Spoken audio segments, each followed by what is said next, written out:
Assalamualaikum warahmatullahi wabarakatuh. Sahabat hebat dimanapun Anda berada, salam sehat dan semangat selalu.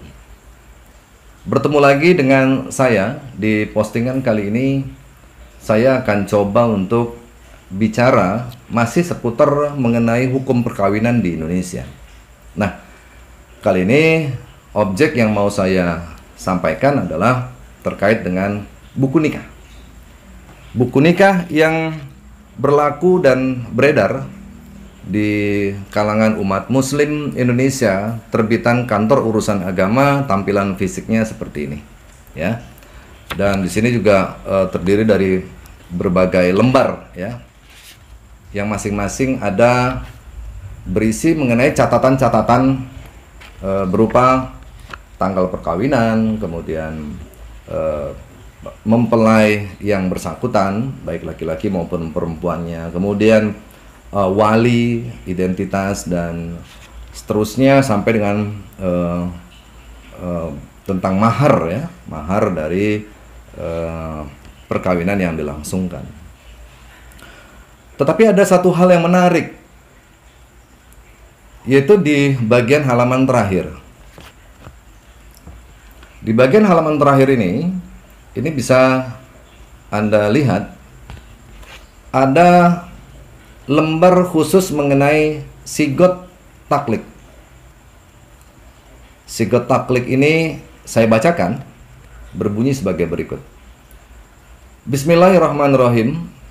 Pada hari ini tanggal saya dalam hal ini adalah mempelai pria, berjanji dengan sesungguh hati bahwa saya akan mempergauli istri saya bernama ini nama dari mempelai wanitanya, dengan baik, atau dalam kurung muasyarah bil ma'ruf, menurut ajaran Islam. Kepada istri saya tersebut, saya menyatakan sigot taklik sebagai berikut. 2. Apabila saya 1. meninggalkan istri saya selama 2 tahun berturut-turut. 2. Tidak memberi nafkah wajib kepadanya 3 bulan berturut-turut. 3. Menyakiti badan atau jasmani istri saya. Atau 4. Membiarkan atau dalam kurung tidak mengindahkan istri saya selama 6 bulan atau lebih. Dan karena perbuatan saya tersebut, istri saya tidak ridho dan mengajukan gugatan kepada pengadilan agama. Maka apabila gugatannya diterima oleh pengadilan tersebut, kemudian istri saya membayar Rp10.000 sebagai iwat, ya, atau pengganti kepada saya, jatuhlah talak saya 1 kepadanya. Kepada pengadilan agama, saya memberikan kuasa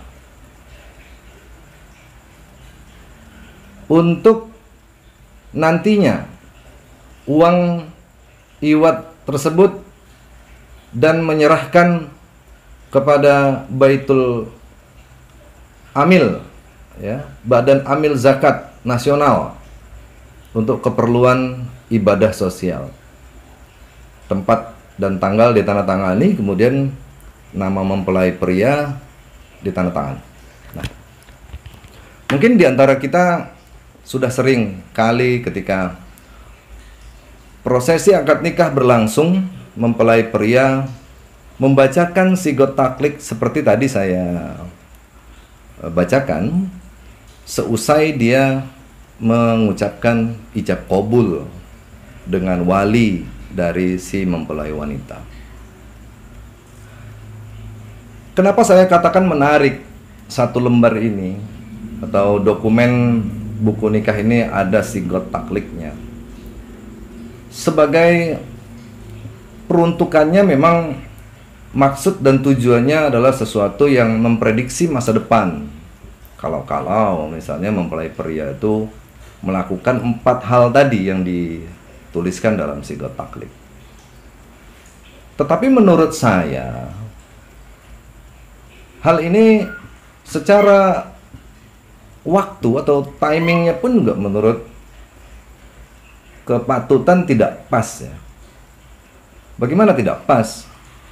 Ketika seseorang sedang prosesi bahagia, sedang melangsungkan perkawinan atau pernikahan dengan calon mempelai wanitanya, tetapi setelah ijab qabul ada pernyataan untuk memberikan hak kepada istrinya mengajukan gugatan cerai. Ini dari segi waktu. Dan yang kedua, seringkali saya temukan dalam praktek, pegawai pencatat nikah tidak memberikan opsi apakah sigot taklik ini memang akan dibacakan atau tidak oleh mempelai pria. Kebanyakan seolah-olah mempelai pria seperti wajib membacakannya. Atau sekalipun tidak dibacakan oleh mempelai pria, si mempelai pria diminta untuk menandatangani sigot taklik tersebut. Padahal sigot taklik tersebut adalah bukan sesuatu yang wajib atau harus dibacakan atau ditandatangani oleh mempelai pria. Bagaimana tidak?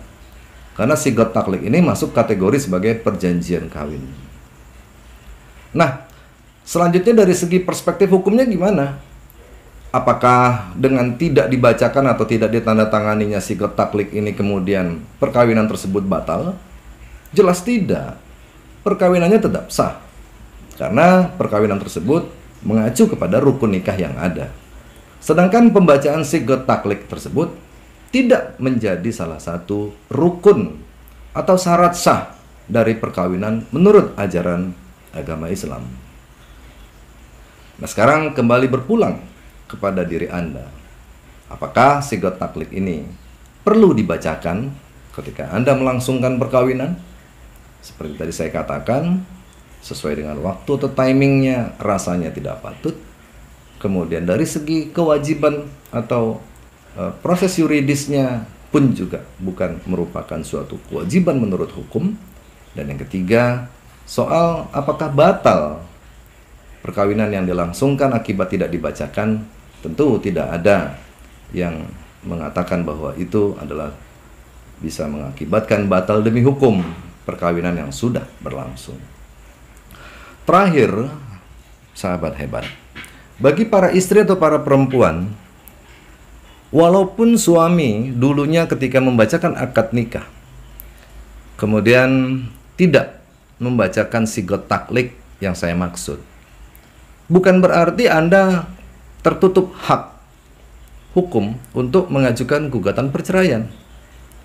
Tetap saja Anda memiliki hak untuk mengajukan gugatan perceraian ke pengadilan agama, sekalipun sigot taklik tersebut dulunya tidak dibacakan oleh suami Anda.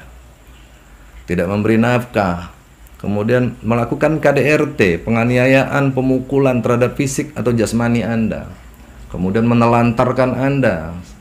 Tentu itu merupakan hak Anda untuk mengajukan perceraian ke depan pengadilan agama, walau tanpa adanya sigot taklik yang dibacakan dan ditandatangani oleh suami ketika prosesi akad nikah. Oke, demikian apa yang bisa saya uraikan pada kali ini. Semoga bermanfaat. Sampai bertemu lagi pada tayangan-tayangan berikutnya. Wabillahi taufiq wal hidayah. Assalamualaikum warahmatullahi wabarakatuh, and then see you.